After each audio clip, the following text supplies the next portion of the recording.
I'm 3 months post arm and back lift, so let's do a little update. If you're new here, I lost 128 pounds and I held my extra weight and my loose skin in my upper body. I really cannot believe that it has been 3 months already. The time has really flown and all that skin that was just hanging there is gone. So let's start with the actual scars. Now this is my right arm. As you can see, there is definitely some texture, especially on this part.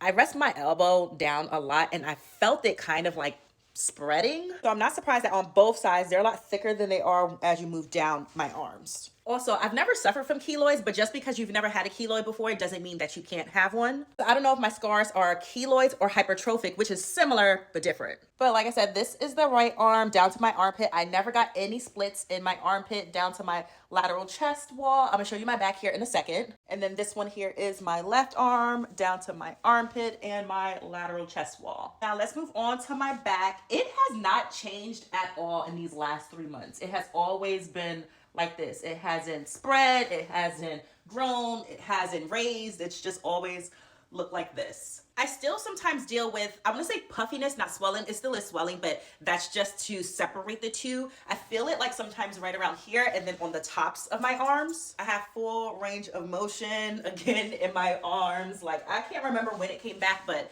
I can do whatever with my arms now. Now, like I always said, my arms were a very difficult case. This is not only plastic surgery, this is reconstructive surgery. So my left arm is bigger than my right arm by like 0.5 to 0.75 inches. And I've always known that from this overhang right here. It's always been there in comparison to this side. As you can see the difference, which this is something that I already had discussed with my doctor about the moment I had saw it, the 1 week post-op appointment, which I have my pre-op and post-op appointment videos up on my YouTube channel where we fully talk about my entire procedure. So if you want the full tea, you can go ahead and watch it. So now that my arms are settling, I did realize that I do still have a bit of a hang here on the front parts of my arm, which I always had, and it is better, but it's still there. Which again, my doctor already told me it's difficult to pull up and remove this hang in the same procedure. But yeah, let me know if you have any questions in the comments below.